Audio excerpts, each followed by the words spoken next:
Nothing in ancient history aroused as much fascination as Greek mythology. It was a vision of the world in which gods and men shared passions, virtues, and flaws, in a universe where love, war, and destiny intertwined. The gods lived on Mount Olympus, from where they ruled the universe under the command of Zeus, the god of the sky and thunder. At his side were Hera, his wife and goddess of marriage, Poseidon, lord of the seas, Hades, ruler of the underworld, Athena, goddess of wisdom, Ares, god of war, and Apollo, god of light, music, and prophecy. Each represented a force of nature or an aspect of the human soul, and their behavior served to teach moral lessons or warn against the excesses of power and pride. The Greeks believed that the gods constantly intervened in people's lives, rewarding the brave and punishing the arrogant. Through myths, they told stories that explained the creation of the world, the fate of heroes, and the struggle between good and evil. This is the story of Greek mythology. Greek cosmogony, from chaos to cosmos. At the beginning of time, according to Greek mythology, there was neither earth nor sea nor sky, only chaos, an undefined primordial entity, a formless and boundless abyss. It was not a conscious deity, but a condition prior to being, a dark gap where nothing had name or purpose. From chaos emerged the first cosmic powers, not by deliberate creation, but by natural emergence, as if the universe were awakening from a long silence to begin ordering itself. The first entity to arise from chaos was Gaia, the earth. She was not merely the ground upon which mortals would walk, but a living and generative divinity, the matrix of all existence. Gaia represented stability, the concrete form of the world, and the promise of a future order. After her came Tartarus, the deep abyss beneath the earth, a shadowy realm destined to contain the enemies of divine order. Simultaneously appeared Eros, the primordial force of desire, not in its romantic sense, but as the cosmic impulse of union, responsible for the dispersed elements of the universe seeking to combine and generate new forms. From chaos were also born Erebus, the darkness, and Nyx, the night. These deities represented inevitable aspects of existence, the realm of the invisible and the hidden, the transition between being and non-being. From the union of night and darkness arose conceptual forces that would shape human and divine experience: sleep, death, deception, fate. Thus, before the Olympian gods existed, the Greek universe was already filled with impersonal forces governing the cosmos from the unseen. Gaia, the earth, gave birth by herself to Uranus, the starry sky. Uranus stretched over Gaia like an infinite dome, covering her completely, and with him was born the fundamental duality of mythology: the masculine principle, the sky, fertilizing the feminine principle, the earth. This eternal union of Gaia and Uranus gave rise to the Titans, 12 in total, who represented the great cosmic powers: Oceanus, Tethys, Chios, Crius, Hyperion, Thea, Phoebe, Rhea, Themis, Mnemosyne, Iapetus, and Cronus. Each Titan embodied an elemental or abstract force: memory, justice, the brilliance of the sun, the order of the stars, the fertility of the sea. They were not gods in the Olympian sense, but living manifestations of the principles that structure reality. In addition to the Titans, Gaia and Uranus begot the Cyclopes, one-eyed giants who symbolized concentrated light, and the Hecatoncheires, monsters with 100 arms and 50 heads, representations of the immense power of nature in its rawest form. But Uranus, fearful of the power of his own children, confined them in the depths of Gaia, causing her great suffering. This act introduced into mythology the first cosmic conflict, the struggle between divine generations for dominion over the universe. Gaia, burdened by the weight of her imprisoned offspring, devised a plan of rebellion. She forged a sickle of adamant, a legendary metal as hard as diamond, and summoned her children to overthrow Uranus. Only one responded: Cronus, the youngest of the Titans. When Uranus descended to lie with Gaia, Cronus attacked and castrated him, forever separating the sky from the earth. From Uranus's blood were born the Erinyes, spirits of vengeance, the giants, and the Meliae, nymphs of the ash trees. When his genitals fell into the sea, they gave rise to Aphrodite, the goddess of love and beauty, showing the generative and violent nature of Greek myths. After Uranus's fall, Cronus took command of the cosmos. Together with his sister wife Rhea, he fathered the second divine generation.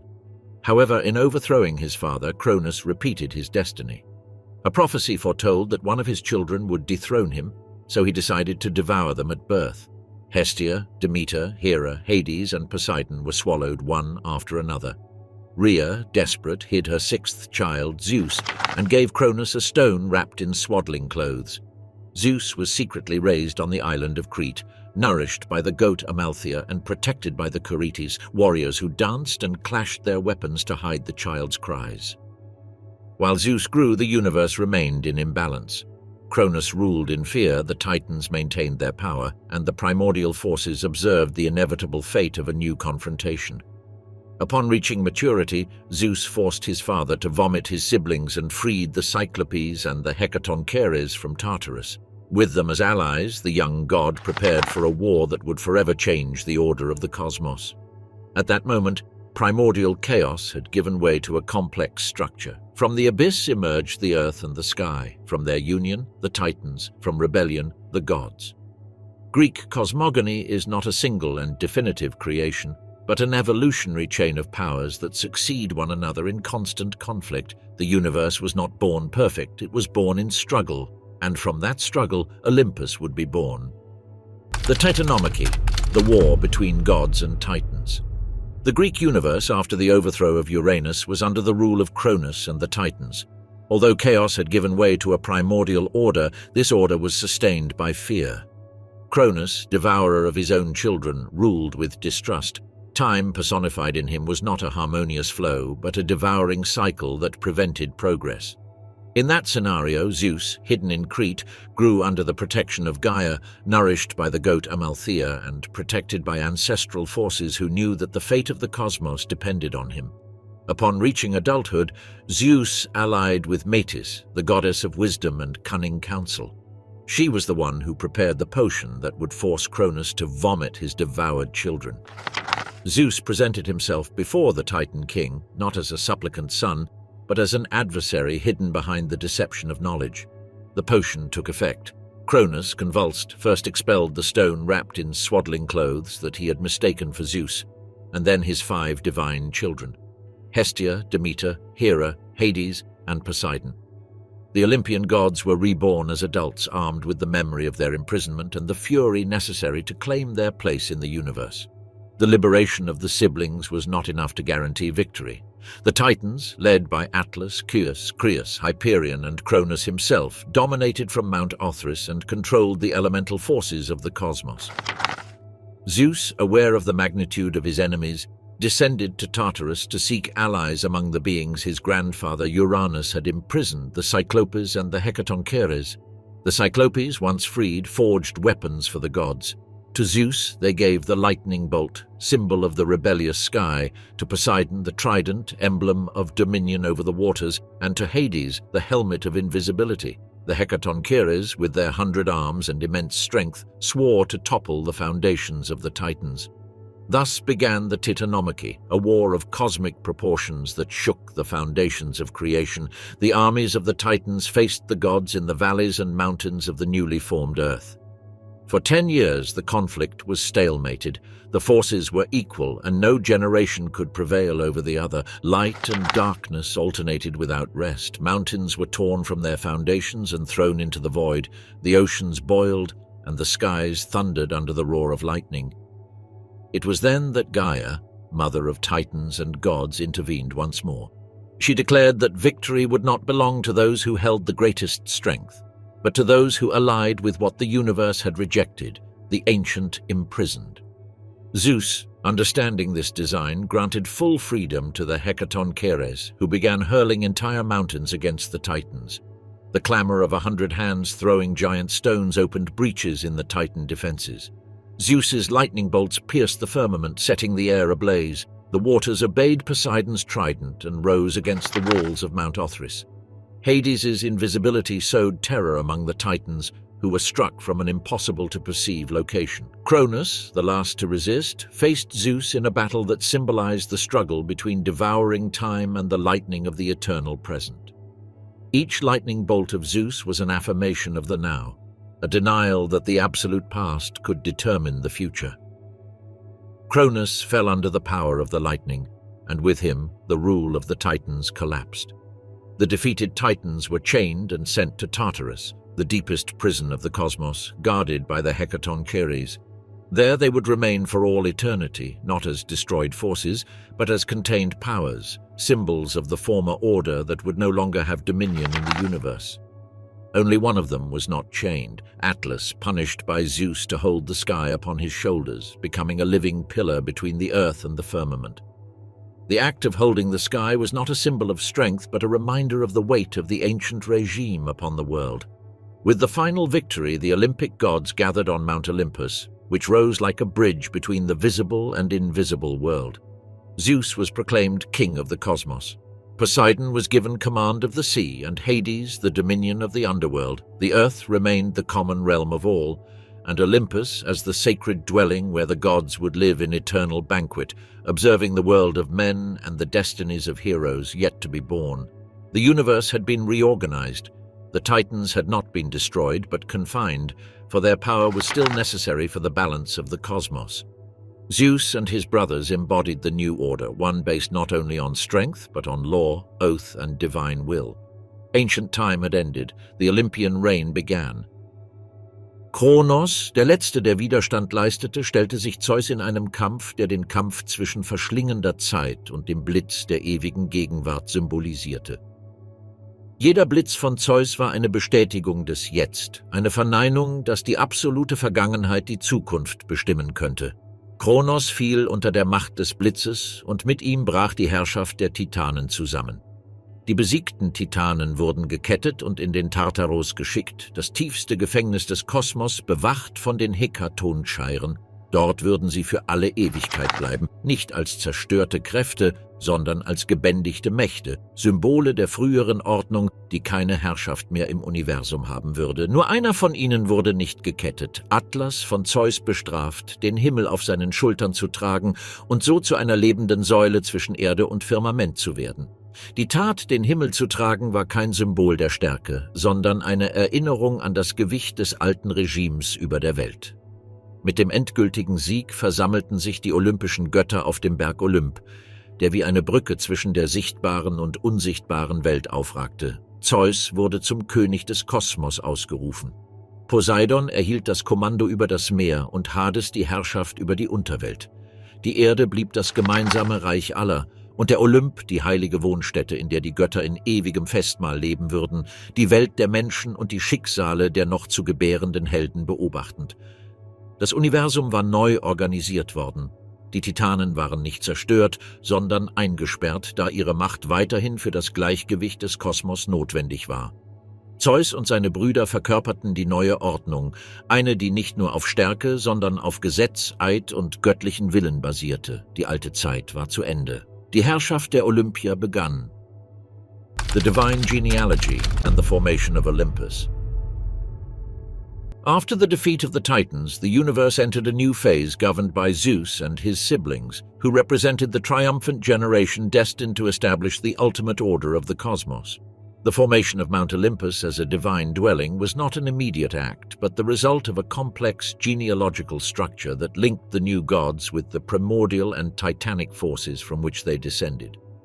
Zeus's power did not lie solely in his military victory, but in his lineage, son of Cronus and grandson of Gaia and Uranus, bearer of the ancestral right to reign. The new genealogy began with the union of the children of Cronus and Rhea. Zeus took several goddesses as wives before consolidating his bond with Hera. His first union was with Metis, primordial wisdom, daughter of the Titan Oceanus. From her would be born Athena, though not in a conventional manner. A prophecy foretold that Metis's child would surpass his father, and Zeus, fearing repeating Cronus's fate, swallowed her while she was pregnant. Inside the god's body, Metis continued to gestate her daughter, and one day, Zeus felt unbearable pain in his head. Hephaestus, called to help, opened Zeus's skull with a bronze axe, and from the wound emerged Athena, already adult and armed, a symbol of the birth of intellect from within sovereign power. The family tree continued with the union of Zeus and Themis, Titaness of divine order.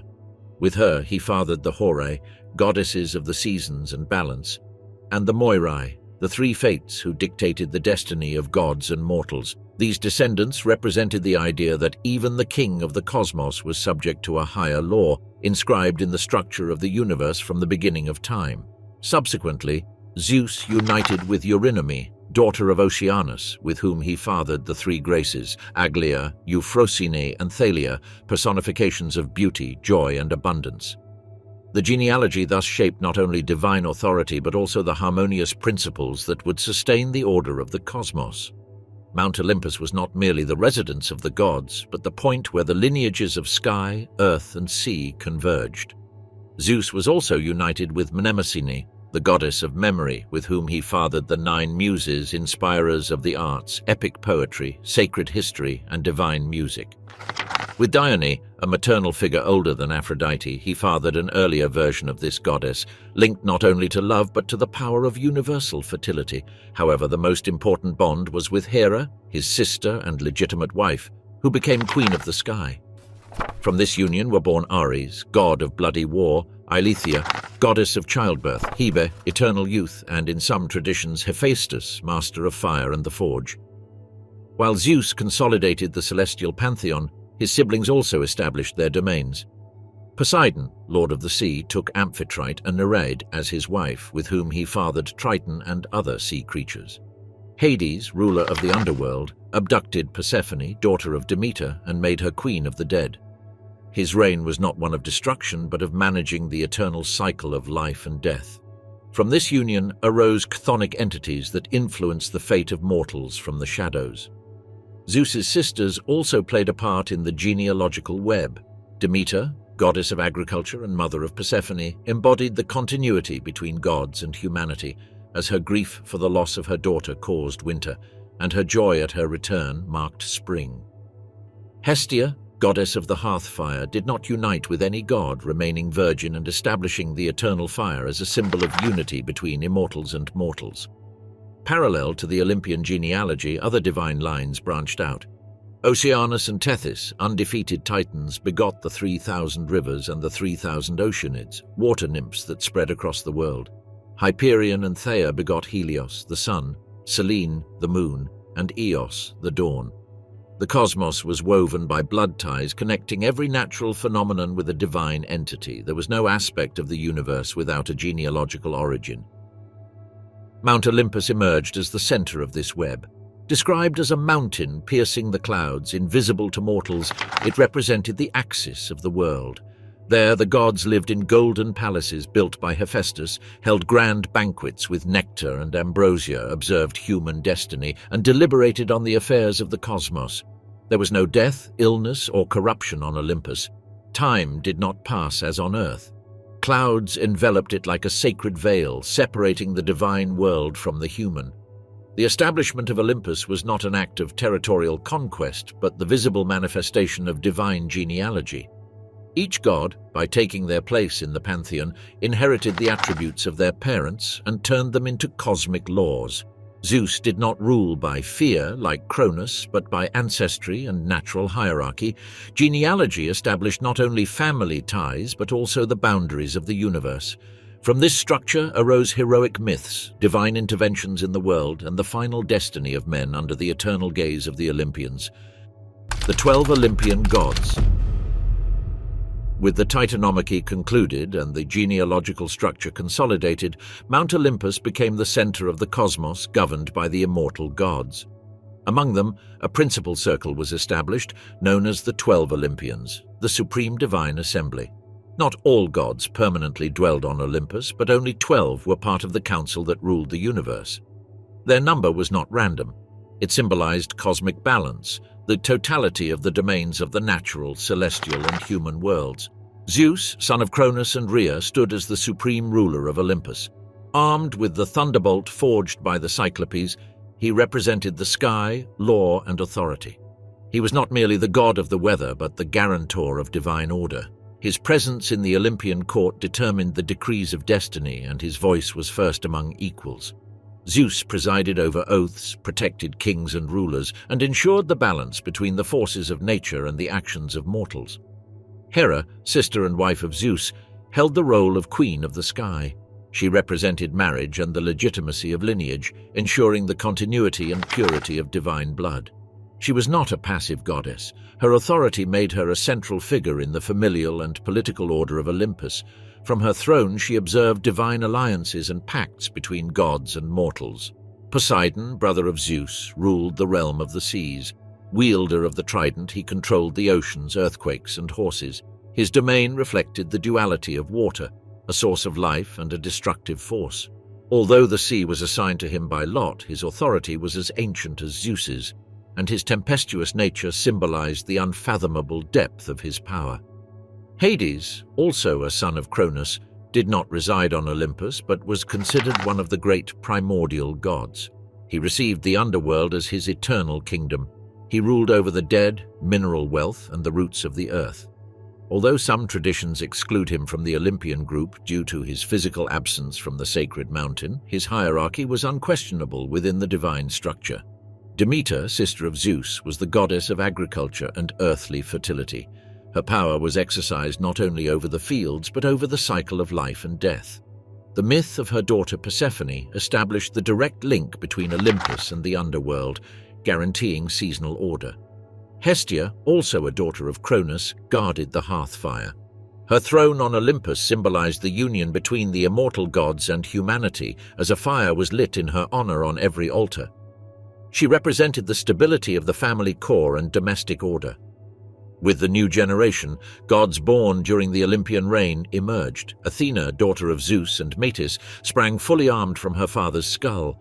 Goddess of strategic wisdom and just war, she presided over cities, arts, and philosophy. Her direct birth from Zeus's mind represented the intellectual power of the sovereign. Apollo, son of Zeus and Leto, was the god of light, music, prophecy, and medicine. Protector of harmony, he ruled the sanctuary of Delphi, where the Pythia pronounced the oracles that guided kings and cities. His twin, Artemis, was the goddess of hunting, forests, and childbirth. Their dual presence reflected the balance between the wild and the orderly, the diurnal and the nocturnal. Ares, son of Zeus and Hera, personified war in its rawest form. He was not a strategist nor a protector of cities, but the embodiment of bloody combat. His presence on Olympus showed that conflict was a constitutive part of the cosmos. Aphrodite, born from the sea, or daughter of Zeus according to different traditions, held a central place among the Olympians for her dominion over desire and attraction. Her power was not based on force, but on the irresistible energy that unites beings and perpetuates existence. Hermes, son of Zeus and Maia, was the messenger of the gods, patron of travelers, merchants, and thieves. He had the ability to move between Olympus, earth, and the underworld. He was the creator of the lyre and guide of souls, psychopomp, making him a bridge between all realms of reality. Hephaestus, god of fire and the forge, represented skill and the transformation of matter. Son of Hera, or both Olympian spouses, according to different versions, he built the divine palaces and the weapons of the gods. His figure showed that power does not arise solely from lineage, but also from mastery of divine art.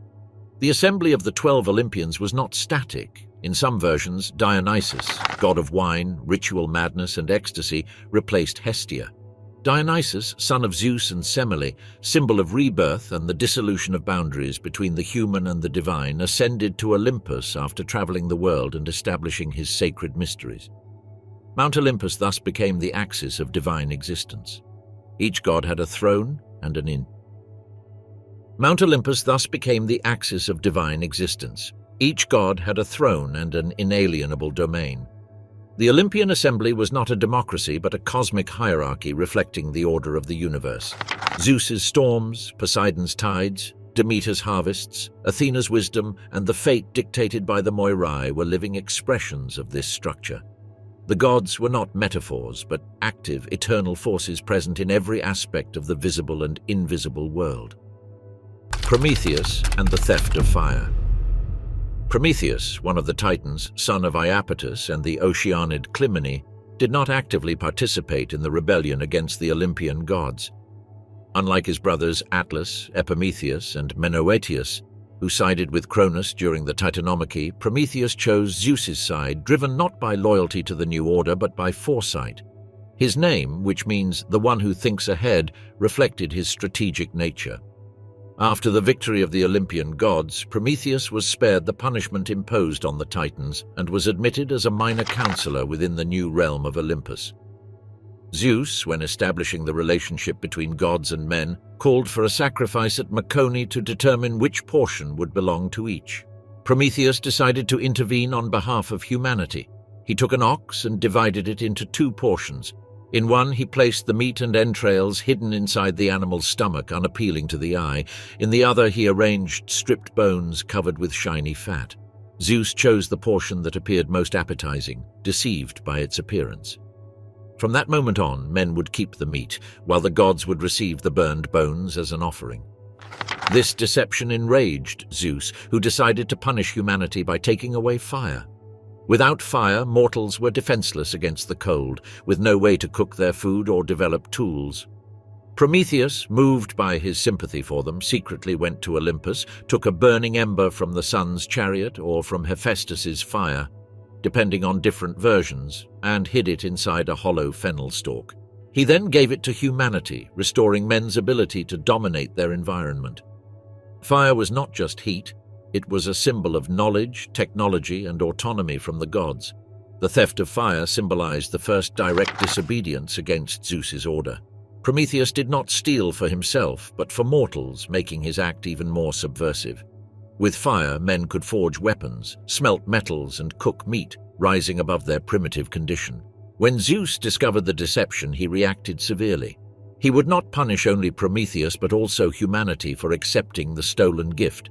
Prometheus was seized by divine emissaries and taken to the Caucasus Mountains. There he was chained to a rock with unbreakable shackles forged by Hephaestus under the watch of divine forces that ensured his eternal torment. A gigantic eagle, spawned by Typhon or by Night herself according to different sources, descended daily to devour Prometheus's liver, which regenerated during the night, renewing his torment.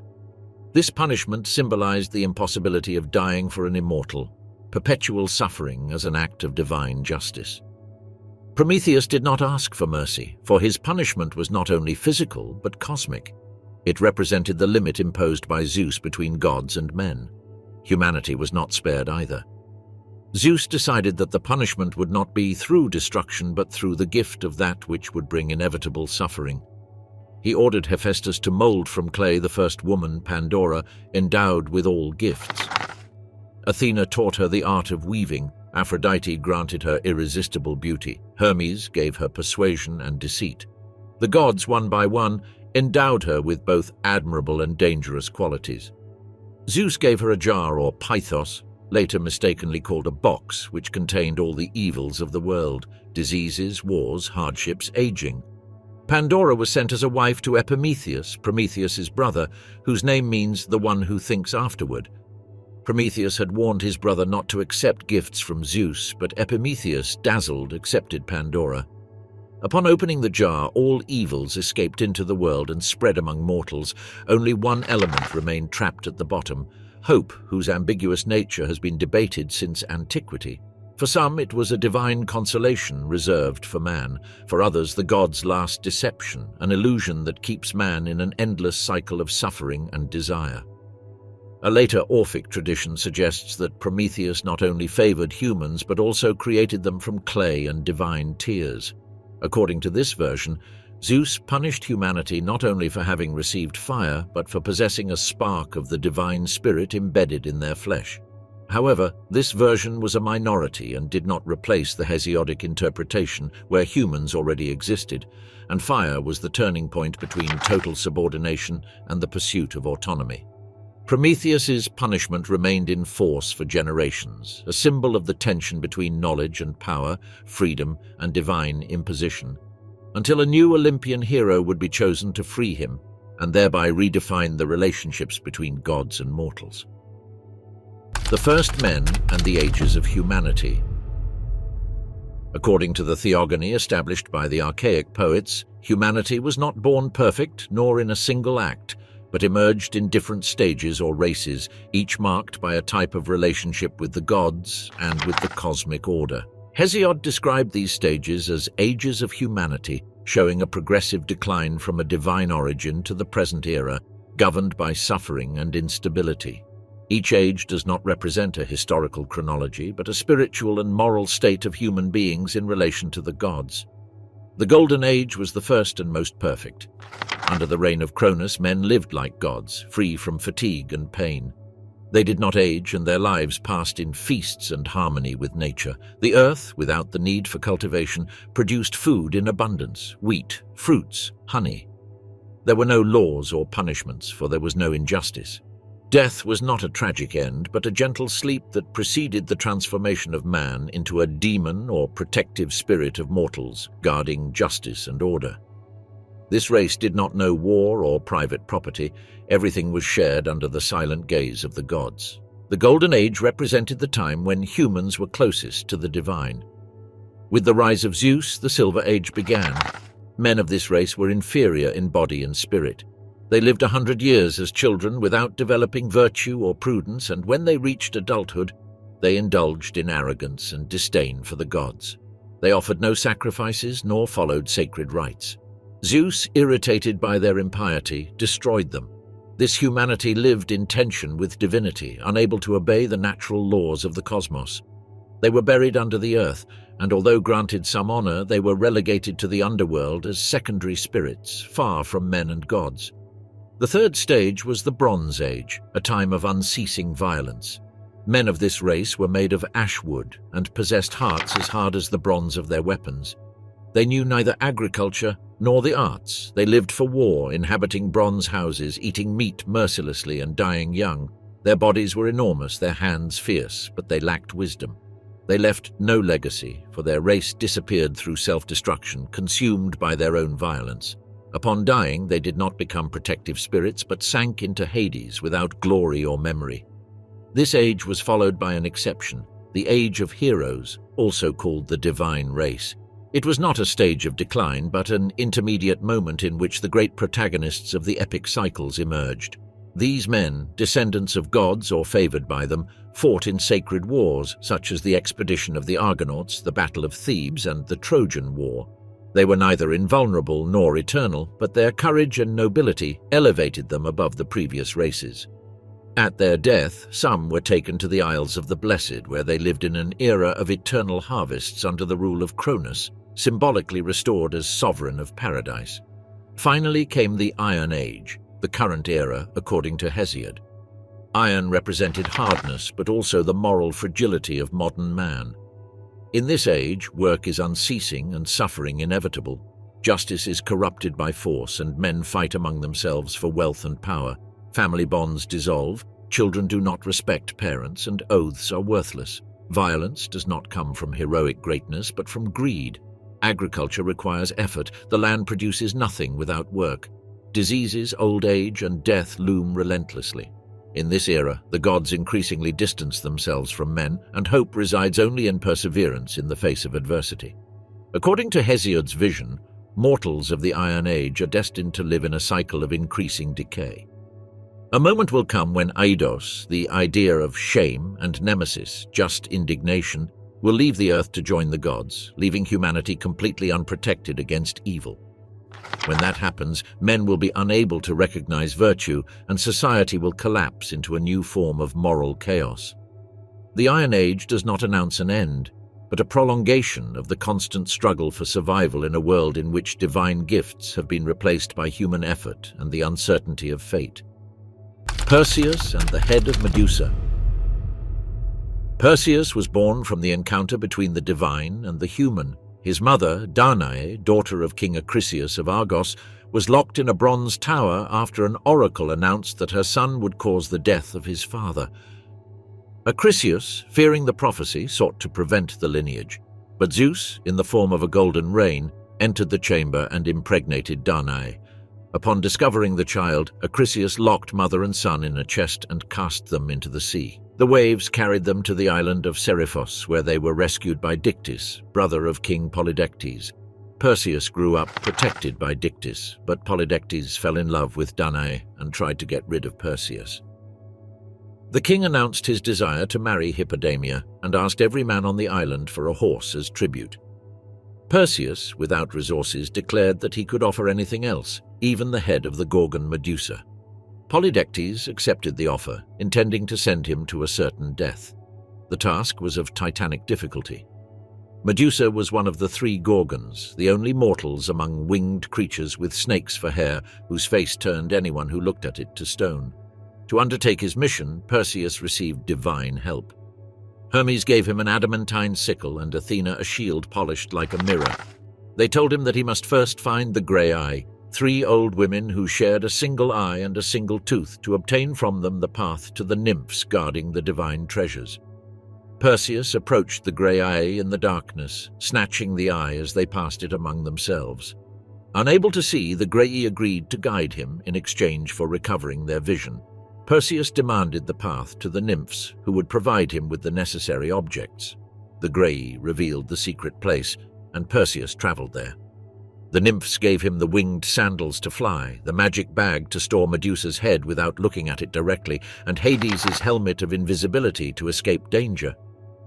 Perseus reached the abode of the Gorgons, located at the western edge of the world where night and day meet. Medusa slept among her immortal sisters. Guided by Athena, Perseus used the reflection of his shield to avoid looking directly at the creature. He approached silently and, with Hermes' sickle, beheaded Medusa with a single blow. From the severed neck sprang 2 divine beings, Pegasus, the winged horse, and Chrysaor, an armed giant. While the Gorgons awoke and emitted cries that shook the air, Perseus put on the helmet of invisibility, mounted Pegasus, and escaped carrying the head inside the bag. On his journey back, Perseus arrived in Ethiopia, where he found Andromeda chained to a rock. Her mother, Cassiopeia, had offended the Nereids by claiming her daughter was more beautiful than them. Poseidon sent a sea monster to devastate the kingdom. The oracle declared that only Andromeda's sacrifice would save the country. Perseus, upon seeing her, descended from the sky and promised King Cepheus that he would rescue her in exchange for her hand. When the monster emerged from the waters, Perseus used Medusa's head to petrify it. He freed Andromeda and took her as his wife. With his mission accomplished, Perseus returned to Seriphos. Polydectes had tried to force Danae to marry and had exiled Dictys. Perseus entered the palace and revealed Medusa's head. The courtiers and the king turned to stone. Dictys was proclaimed king, and Perseus returned the divine objects to Hermes and Athena. Medusa's head was given to Athena, who placed it on her aegis as a symbol of invincible power. Then Perseus decided to seek his grandfather Achilles. Upon learning that his grandson was still alive, he fled to Thessaly. During athletic games held in Larissa, Perseus participated in a discus competition. The discus deviated and struck an elderly spectator. It was Acrisius. The prophecy was fulfilled. Without intending to kill, Perseus became an instrument of fate. After this event, he left Argos and founded the city of Mycenae, considered one of the oldest and most sacred capitals of Greek civilization, the mythical origin of heroic lineages that would dominate the next era. Bellerophon and Pegasus against the Chimera. Bellerophon, whose original name was Hipponus, belonged to a noble and even divine lineage. According to the most accepted tradition, he was the son of King Glaucus of Corinth, although some versions attribute him directly to Poseidon, who had begotten him with Eurynome, giving him a semi-divine nature. His heroic destiny was marked by an involuntary crime. He killed a man, although in some historical versions it is said that he murdered his own brother, and he was purified by Proetus, king of Tiryns. Proetus's wife Stheneboea fell in love with Bellerophon, but when rejected by him, she falsely accused him of attempted rape. Proetus, unable to execute his guest directly for fear of divine wrath, sent him with a sealed letter to his father-in-law, King Iobates of Lycia. The message contained the order to kill Bellerophon. Iobates, facing the same dilemma, decided to send the hero on an impossible mission. To eliminate the Chimera, a monstrous creature descended from Typhon and Echidna, an offspring of primordial chaos. The Chimera had the body of a lion, a second head of a goat that sprouted from its back, and a tail ending in a serpent. Its breath was living fire. It inhabited the mountains of Lycia and devastated everything in its path. To face a beast that did not belong to the world of mortals, Bellerophon needed a divine means. Following the advice of the seer Polyidus, he spent the night in the temple of Athena.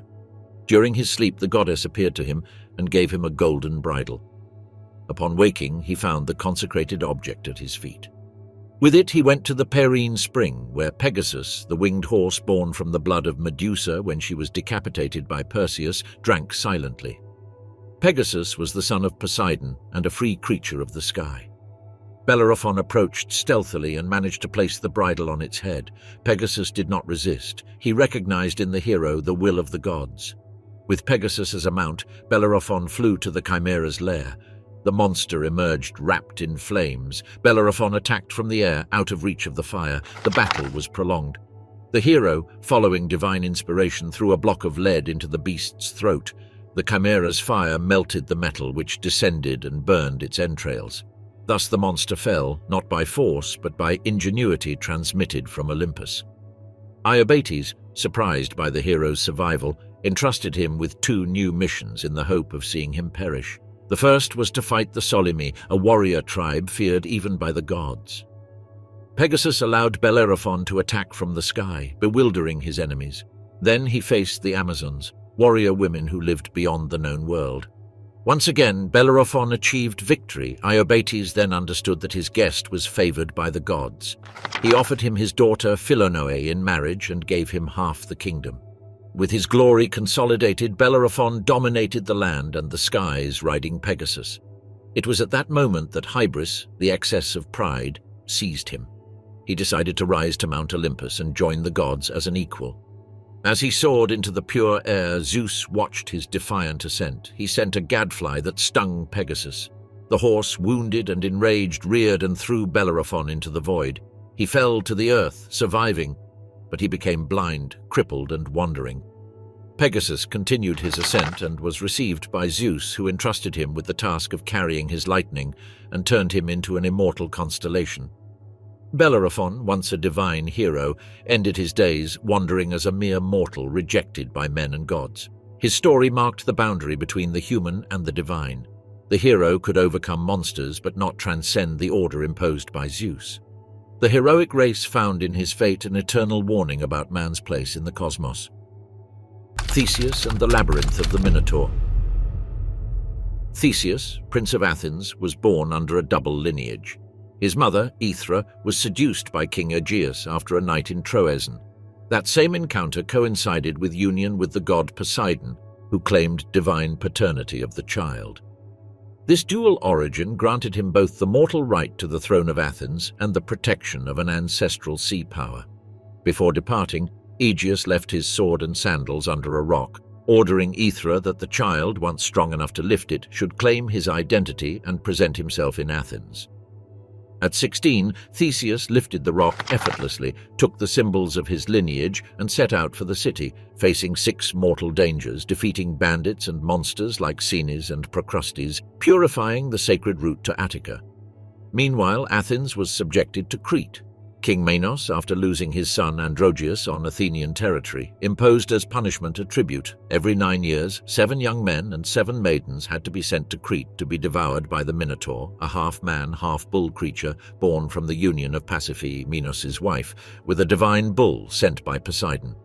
Ashamed of the monster's origin, Minos ordered the architect Daedalus to build a labyrinth so complex that no one entering could find the exit. Upon arriving in Athens, Theseus volunteered to be part of the tribute, declaring his purpose to free his people from Cretan humiliation. Before leaving, he promised his father that if he returned alive, he would change the black sails of the ship for white ones as a sign of victory. The ship arrived at Knossos, where Minos personally inspected the prisoners. Ariadne, the king's daughter, upon seeing Theseus, was overtaken by a divine impulse sent by Aphrodite. Determined to save him, she approached him at night and gave him a ball of thread. She revealed that, tied to the entrance of the labyrinth, it would allow him to navigate the corridors without getting lost. In return, Theseus had to promise to take her back to Athens as his lawful wife. At dawn, Theseus descended into the labyrinth. As he advanced, the echo of the Minotaur reverberated against the stone walls. He finally found the monster at the center. The beast charged at him with enormous violence, but Theseus, endowed with Poseidon's strength, dodged it and strangled it with his own hands. Afterwards, he collected the thread and followed the path back to the exit, reuniting with the Athenian youths. Theseus, Ariadne, and the prisoners escaped from Crete during the night, sailing toward Greece. However, on the island of Naxos, a prophetic dream sent by Dionysus interrupted their journey. The god of wine claimed Ariadne as a divine wife, declaring that her destiny was not mortal. Theseus left her on the island, where she was consecrated as a goddess of rejuvenation and eternal fertility.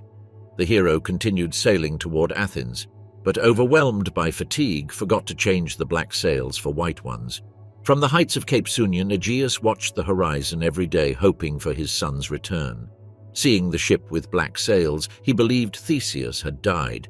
In a desperate act, he threw himself into the sea. That body of water was thereafter called the Aegean Sea. Theseus disembarked shortly after and was received with mourning. His accession to the throne was immediate, not because of ceremony, but due to the king's disappearance and the salvation of Athens. Theseus assumed power and established the political unification of Attica, centralizing the towns under Athens' authority and laying the foundations of civic power. The hero who defeated the Minotaur thus ceased to be an adventurer to become a ruler. His lineage would continue to mark Greece's mythical history until its final disappearance. Oedipus, the Sphinx, and the Curse of Thebes. Laius, king of Thebes, received a prophecy from the oracle of Delphi announcing that his future son would be responsible for his death. To avoid this fate, he decided not to have offspring, but one night, either in a state of drunkenness or by divine intervention, he joined with his wife Jocasta. The child was born as a direct fulfillment of the prophecy. Laius ordered his feet to be pierced with an iron and left him on Mount Cithaeron.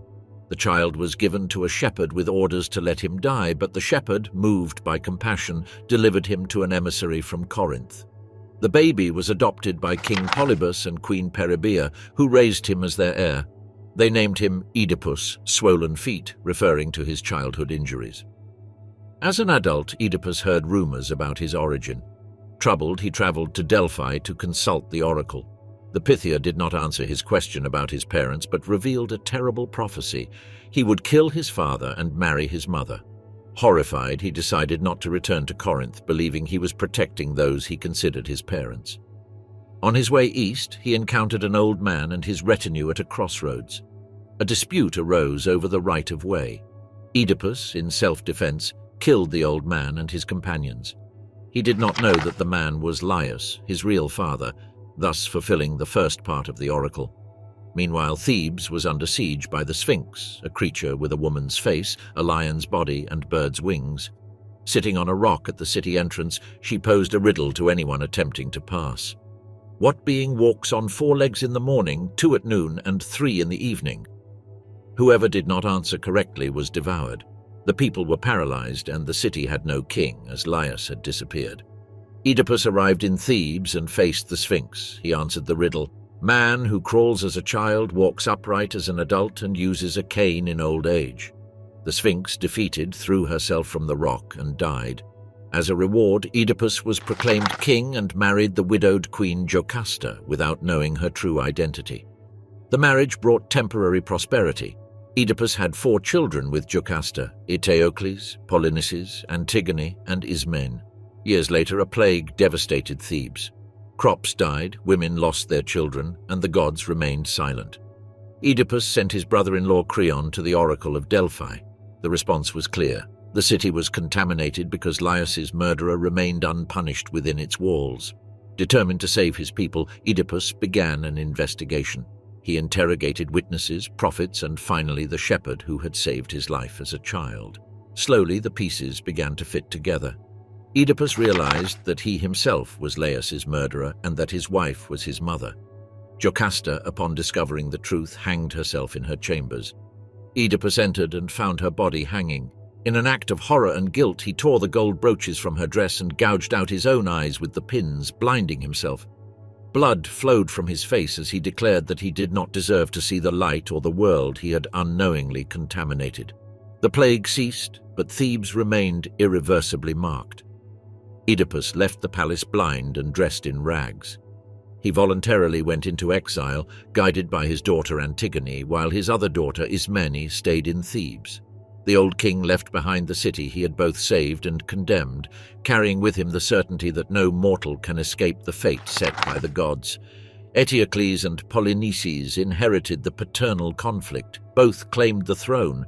They declared war on each other, marking the beginning of the cycle of the Seven against Thebes, a failed attempt to conquer the city, which would end with Oedipus's children killing each other, while Antigone and Ismene would be dragged into the same curse that weighed on their lineage.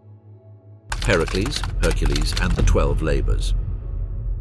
Heracles was born as the result of the union between Zeus and Alcmena, a mortal descendant of Perseus. Zeus, to beget the hero, took on the appearance of Alcmena's husband, Amphitryon, prolonging the night to accomplish his purpose. Hera, Zeus's wife, learned of the deceit and vowed to destroy the child from birth. She delayed Alcmena's labor and hastened that of Eurystheus, Heracles' cousin, so that he would be born first and inherit the royalty. Despite Hera's attempts, the child was born endowed with superhuman strength. A few months later, Hera sent 2 snakes to his cradle. Heracles strangled them with his hands while laughing, revealing his divine nature. As an adult, Heracles married Megara, princess of Thebes, and had several children with her. Hera, still hostile, drove him into a state of madness that led him to kill his wife and children. When he regained his reason, he was consumed by guilt. He went to the oracle of Delphi, seeking atonement. The Pythia announced that he must serve King Eurystheus of Mycenae and complete the labors imposed by him. Only then would he be purified. The first labor was to kill the Nemean lion, a beast invulnerable to weapons. Heracles strangled it with his arms and covered himself with its impenetrable skin. The second was to destroy the Lernaean hydra, a multi-headed water serpent. Each time he cut off one, 2 would grow in its place. With the help of his nephew Iolaus, he cauterized the necks and buried the immortal head under a rock. The third labor led him to capture the Cyrenian hind, consecrated to Artemis with golden hooves and divine speed. Heracles pursued it for a year until he caught it without spilling blood. The fourth was to capture alive the Erymanthian boar, a monster that devastated the fields. He drove it into the snow until exhausted and chained it. The fifth labor consisted of cleaning the Augean stables, belonging to a king who owned thousands of cattle whose excrement had accumulated for decades. Heracles diverted the Alpheus and Peneus rivers to sweep away the filth in a single day, demonstrating his mastery over nature. The sixth confronted him with the Stymphalian birds, creatures with metallic beaks and feathers. Using Athena's bronze castanets, he made them fly and knocked them down from the sky. The seventh labor was to capture the Cretan bull, sent by Poseidon and rejected by Minos. Heracles tamed it with his hands and brought it to Eurystheus. The eighth consisted of capturing the mares of Diomedes, which fed on human flesh. Heracles defeated Diomedes and threw his body to his own horses, calming them, and then led them to Mycenae. The ninth took him to distant Thrace to obtain the belt of Hippolyta, queen of the Amazons. At first, the queen willingly gave him the belt, but Hera sowed panic among the Amazons, unleashing a fight that ended with Hippolyta's death. The 10th labor required stealing the herd of Geryon, a giant with 3 bodies who lived at the western edge of the world. Heracles crossed the ocean in a golden cup borrowed from the sun and killed the giant with a poisoned arrow. The 11th labor, imposed as an additional punishment because Eurystheus declared some previous labors invalid, consisted of stealing the golden apples from the garden of the Hesperides, guarded by immortal nymphs and daughters of Atlas. Heracles found Atlas, who was holding up the sky, and offered to relieve him while obtaining the apples. Atlas returned with them and planned to leave the hero holding the firmament, but Heracles tricked him into taking the sky again while supposedly arranging his load, thus keeping the divine fruit. The 12th and most fearsome labor was to capture Cerberus, the 3-headed dog guarding the underworld. Heracles descended to Hades' realm, requested the gods' permission, who agreed on the condition that he would not use weapons. Heracles grabbed Cerberus with his bare arms and brought him to Mycenae. When he showed him to Eurystheus, the terrified king ordered him to return him to the underworld, thus concluding the labors. Freed from his servitude, Heracles continued living adventures.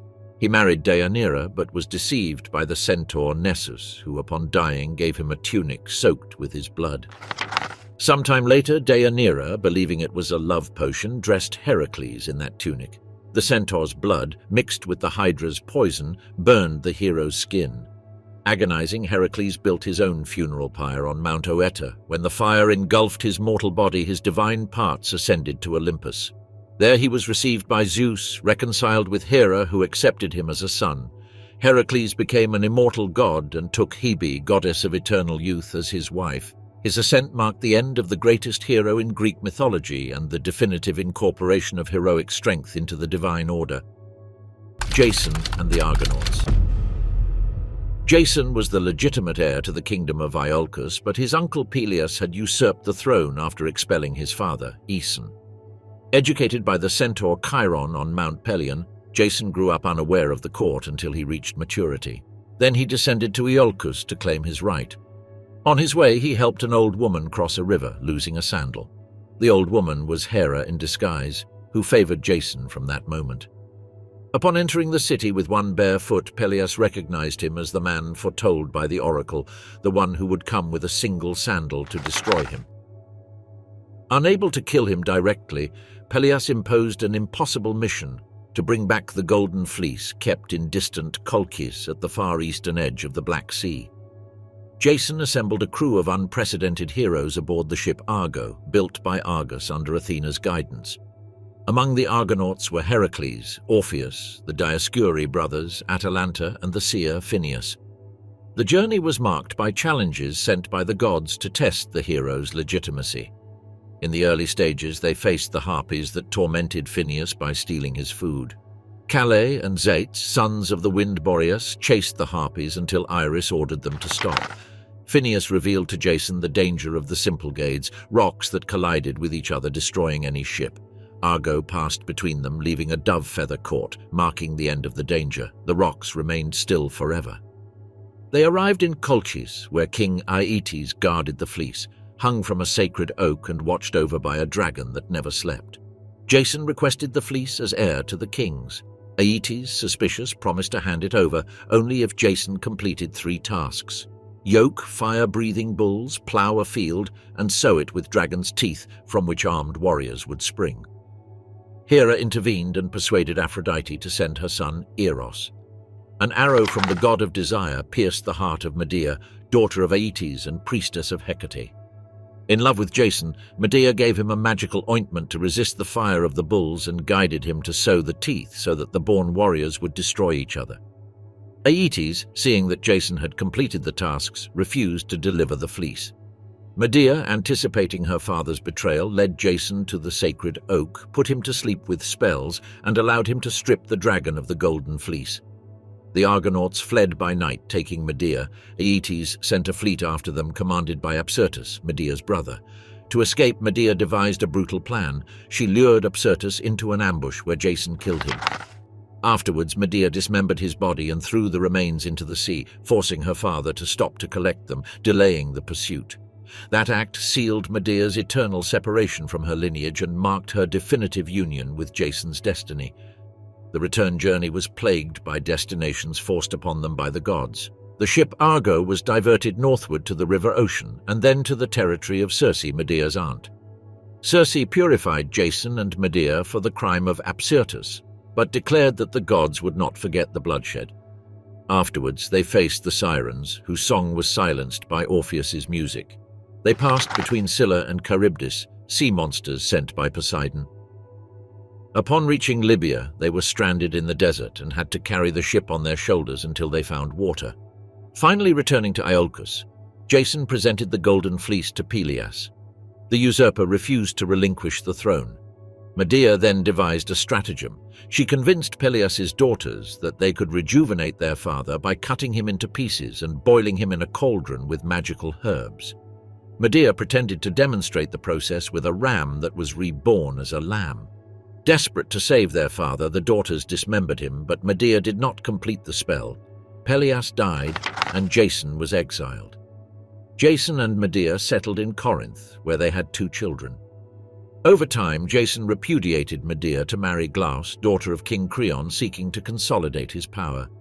Betrayed, Medea killed Glauce and her own children before fleeing in a winged chariot sent by her grandfather Helios, leaving Jason without family or legacy. Years later, Jason, aged and alone, returned to the ship Argo, now abandoned. As he sat beneath its keel, a rotten beam fell and crushed him.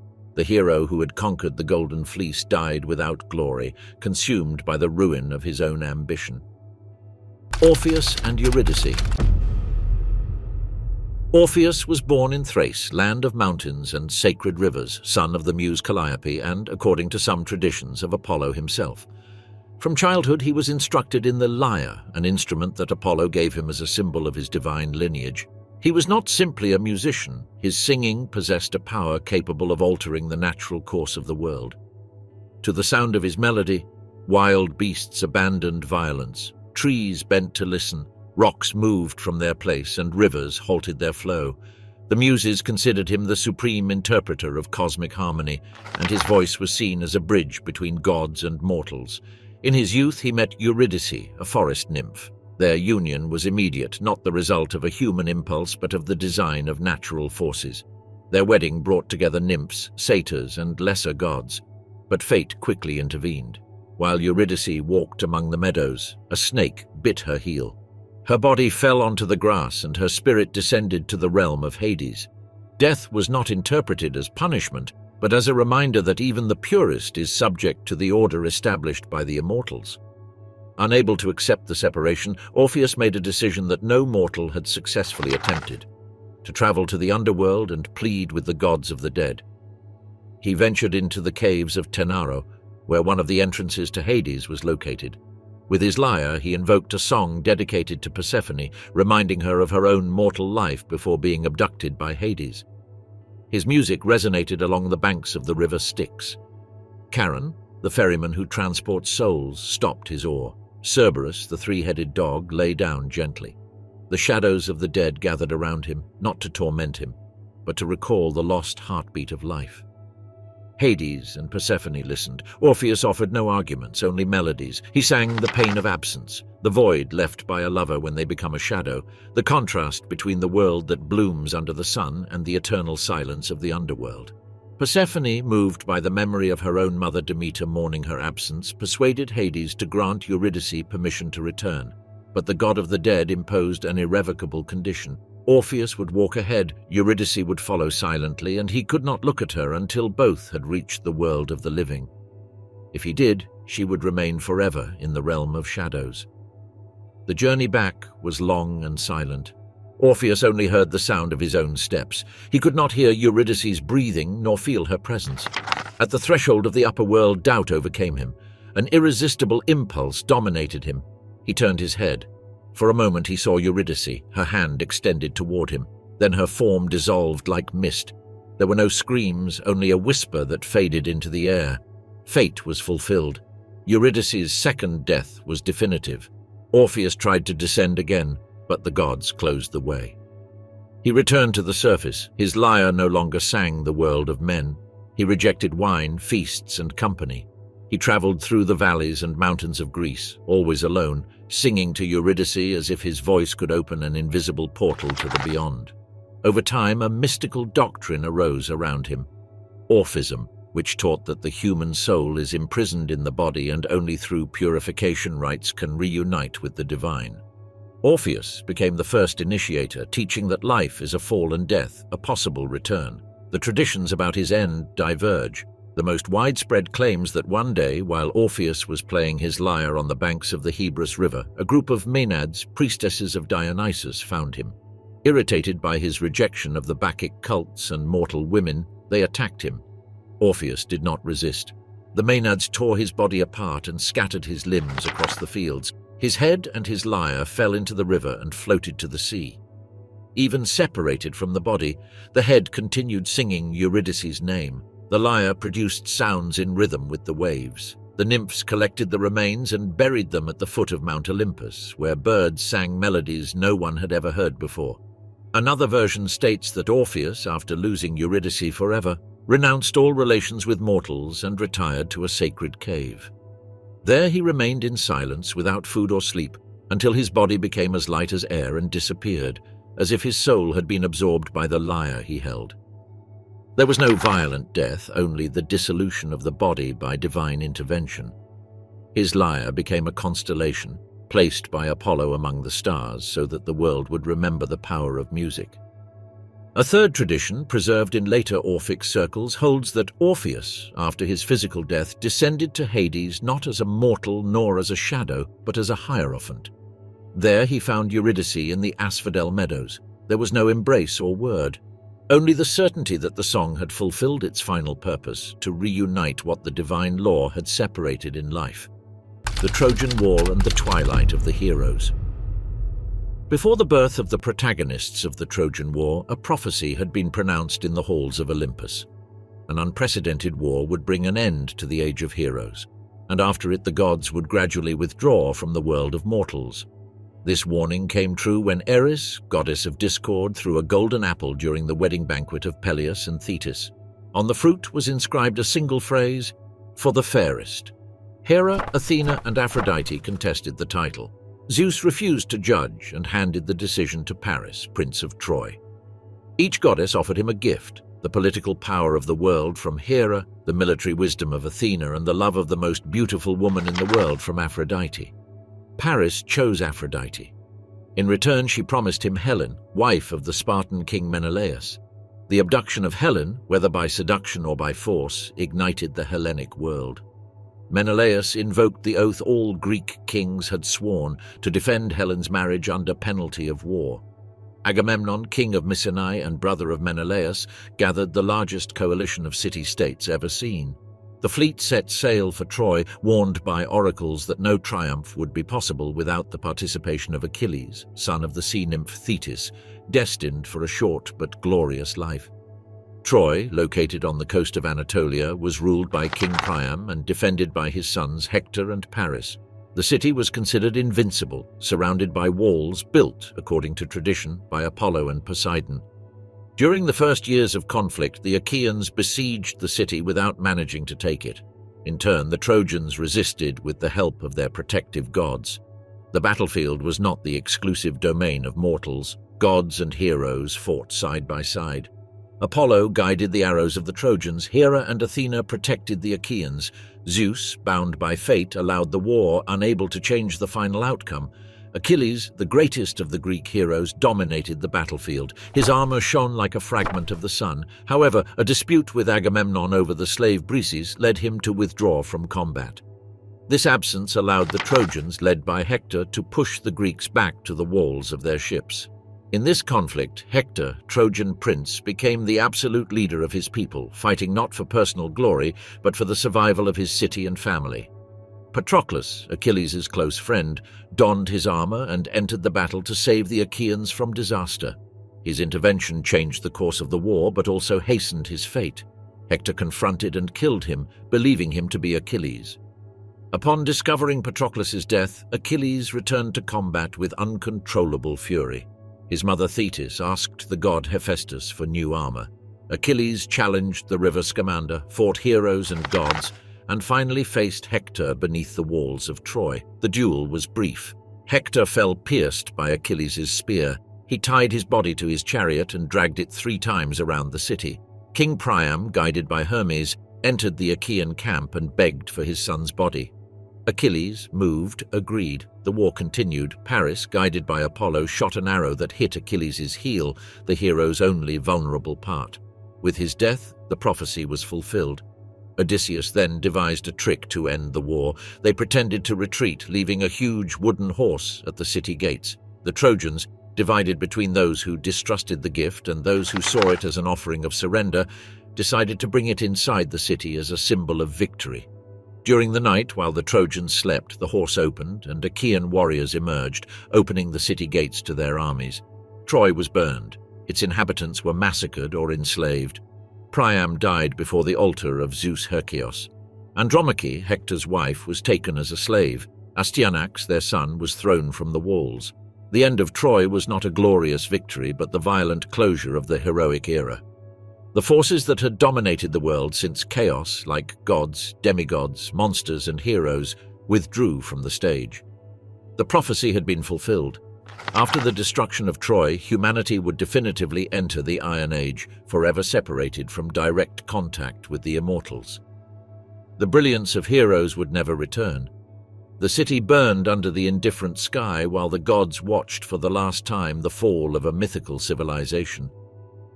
The myth of Atlantis, the lost civilization of the gods. The first and only ancient source that describes Atlantis in detail is not a poem nor a popular myth passed down by bards, but the philosophical dialogues of Plato, specifically Timaeus and Critias. There, the Athenian sage situates the origin of this civilization not as an isolated legend, but as part of humanity's distant past, transmitted by Egyptian priests to the lawmaker Solon. According to them, beyond the Pillars of Hercules, the Strait of Gibraltar, there existed a vast island larger than Libya and Asia combined, which ruled over other kingdoms and influenced the Mediterranean Sea. That island was Atlantis, a powerful empire that reached its peak thanks to its divine lineage. Its first kings were children of Poseidon. The god of the sea had found at the western edge of the world a mortal woman named Cleito. To protect her from suitors, Poseidon surrounded the place with concentric rings of water and land, creating a natural fortress of navigable canals. From their union were born 10 sons, all kings. The eldest of them was Atlas, to whom Poseidon granted supreme dominion over the island. From him came the name of Atlantis and the ocean that surrounded it. Atlas represented the balance between the human and the divine, and his descendants ruled for generations under sacred laws inscribed on a column of orichalcum placed in the temple of Poseidon. Atlantis was an island of inexhaustible resources. It had fertile mountains, vast plains, and a network of rivers and natural springs of cold and hot water. Orichalcum, a precious metal more valuable than gold, was extracted from its mines. Elephants abounded, a symbol of exotic and powerful fauna, and the fields produced 2 annual harvests thanks to a temperate climate. Atlantean society was divided between the direct descendants of Poseidon, who ruled from the capital, and the subjected peoples who inhabited the other regions of the island. From the center rose the temple of the sea god, with walls covered in silver and a roof of gold. There stood the statue of Poseidon, mounted on a chariot drawn by 6 winged horses, surrounded by 100 Nereids carved in stone. The empire of Atlantis was organized into 10 districts, each governed by one of Poseidon's sons, subordinate to the authority of Atlas. The kings met periodically to deliberate on laws, trade, and defense, sacrificing bulls in honor of their divine father. The laws were ancient, established by Poseidon himself, and demanded that the kings remain united, that none declare war on another, and that all respect the sacred pacts. As long as the Atlanteans obeyed these laws, they prospered beyond all human measure. From its capital, built in concentric rings of land and sea, Atlantis dominated a network of states and colonies. Its naval power was unmatched, and its armies extended through North Africa and southern Europe. Atlantis was not only an island, but a global civilization that demanded the obedience of nations. In the Mediterranean, only one polis resisted its advance: Athens. According to the account transmitted to Solon, the Atlanteans attempted to conquer the Hellenic territory, but the Athenians, under the guidance of Athena, rose against them. In a mythical battle fought thousands of years before known history, Athens stopped the Atlantean advance. This resistance was not only an act of war, but a divine judgment.